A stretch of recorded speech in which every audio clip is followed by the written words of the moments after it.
tous, nous nous proposons aujourd'hui de revenir sur les fameux coups d'État qui a eu lieu le dimanche, la tentative bien sûr de coup d'État qui a eu lieu le dimanche, appelons ça comme ça.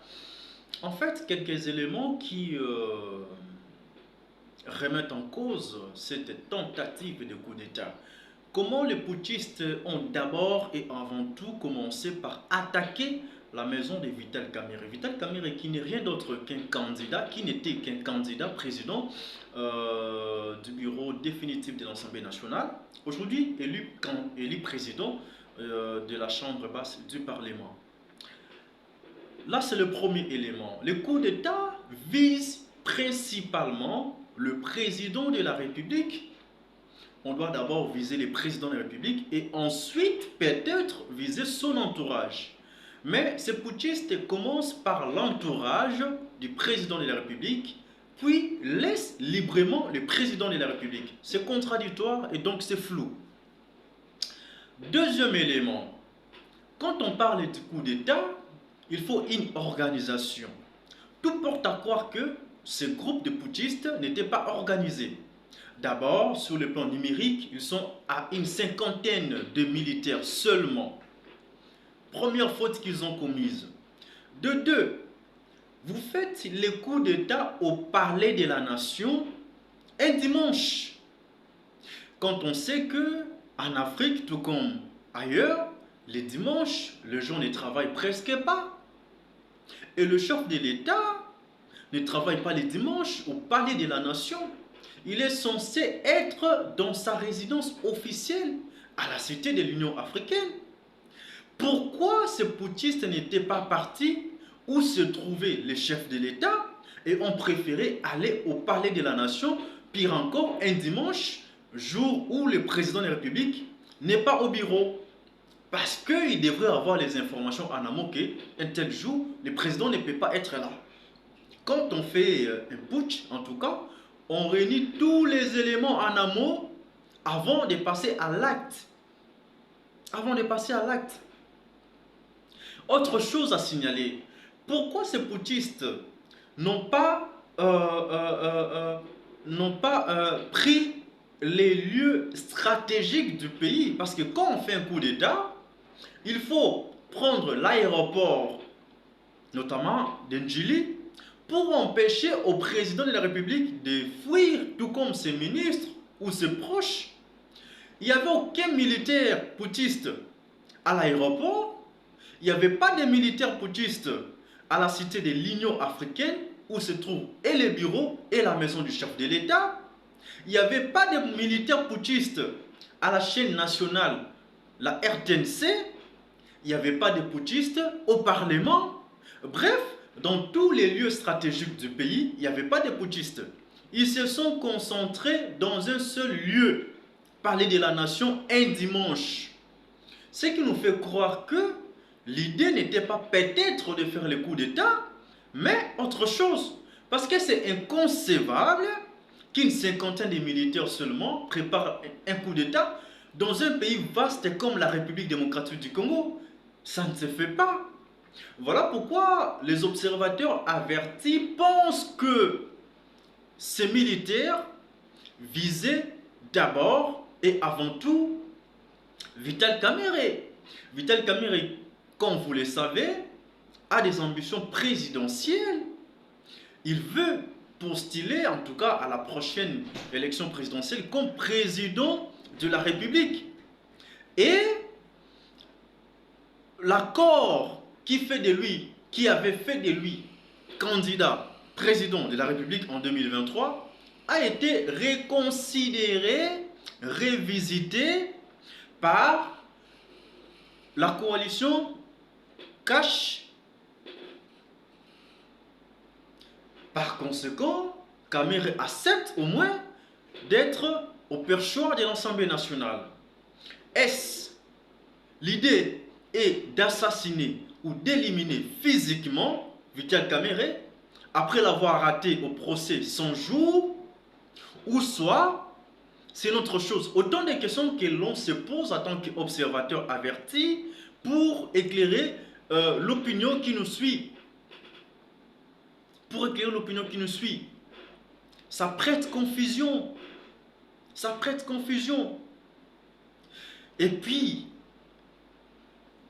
c'est vrai, la formation de ces putschistes ont commencé depuis très longtemps, d'après les images publiées sur les réseaux sociaux. Mais l'on peut dire que les quelques militaires ont été recrutés à la va-vite au Congo central, d'après leurs propres témoignages, pour faire un coup d'État. Et autre chose à signaler, vous faites un coup d'État, vous faites un live sur Facebook. Mais c'est pour alerter les services de sécurité du pays à venir vous traquer. Filmer sur le coup d'État réussi, vous publiez par la suite, que de faire un direct sur Facebook. Tout le monde voit, la police voit, l'armée voit, l'ANER voit. Ils ne peuvent que venir vous traquer. Et la facilité avec laquelle ces putschistes ont accédé au palais de la nation nous fait croire que il y a des infiltrés, il y a des gens congolais bien sûr qui travaillent pour le compte des ennemis de la République démocratique du Congo.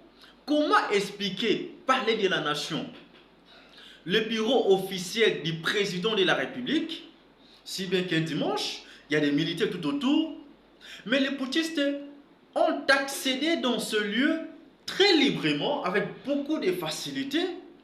Voilà pourquoi le VPM de l'Intérieur et Sécurité, Peter Kazadi, avait dit dans une interview accordée à nos confrères de Radio Okapi qu'il y a une collaboration, je le dis à mes propres mots, entre certains Congolais et ces putschistes. Comment expliquer la facilité avec laquelle ces putschistes ont accédé au palais de la nation? Autant de questions. Donc nous pensons que on peut appeler ça tout sauf tentative de coup d'État. Assassinat de Vital Kamerhe, ça peut se comprendre. Pillage du palais de la nation, ça se comprend encore. Mais appeler ça tentative de coup d'État déjouée par l'armée, je pense que ce n'est pas ça, c'est tout sauf ça. Donc nous sommes en insécurité. Je vais ici reprendre les propos d'Adolphe Mouzitou qui avait dit dans une communication, une déclaration politique qu'il a faite que si Vital Kamerhe est en insécurité, à plus forte raison, nous, le peuple moyen, si le chef de l'État est en insécurité, à plus forte raison, nous, parce que le chef de l'État est la personne la mieux protégée d'une république. Donc, il est temps que les services de sécurité renforcent la sécurité sur l'ensemble du territoire national congolais. Des interpellations, oui, des interpellations parce que des gens doivent être interpellés. L'ANER doit être interpellé, la police, le chef de la police de la RDC doit être interpellé. Le chef de l'armée, pour ne pas les citer, doit être interpellé. Le service de migration doit être interpellé. Parce que ces gens sont venus des États-Unis, certains d'entre eux. Ils ont fait leur entrée à partir de l'aéroport international de Njuli, un endroit aussi censé être mieux protégé dans une république. Donc tous ces gens, tout comme le ministre de la Défense, Jean-Pierre Bemba, celui de sécurité, Peter Kazadi, tout ce monde-là doit être interpellé. Mais vu que nous sommes dans un état où règne l'impunité au sommet de l'État, je pense que toutes ces personnes ne seront pas interpellées. C'est vrai que les responsabilités sont partagées de part et d'autre.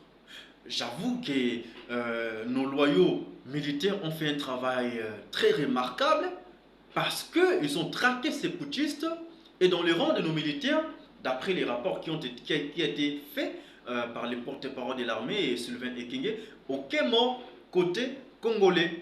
C'est à féliciter le professionnalisme avec lequel l'armée a opéré pour traquer ces putschistes. Mais là, c'est d'un côté. De l'autre côté, on a vu ici l'amateurisme avec lequel ces militaires de notre pays, bien sûr, ont traqué ces putschistes. Je vis des images qui font chaud au dos où nos militaires ont tué des putschistes qui nageaient dans l'eau. L'un d'eux pouvait faire descendre dans l'eau et prendre ces putschistes qui voulaient nager et les ramener dans l'engin au lieu de les tuer. Donc, c'est ça mon point de vue par rapport à ça. J'ai mis du temps pour réagir à propos de ce coup d'État pour des raisons évidentes. Après, je me suis rendu compte qu'il était temps de me prononcer là-dessus.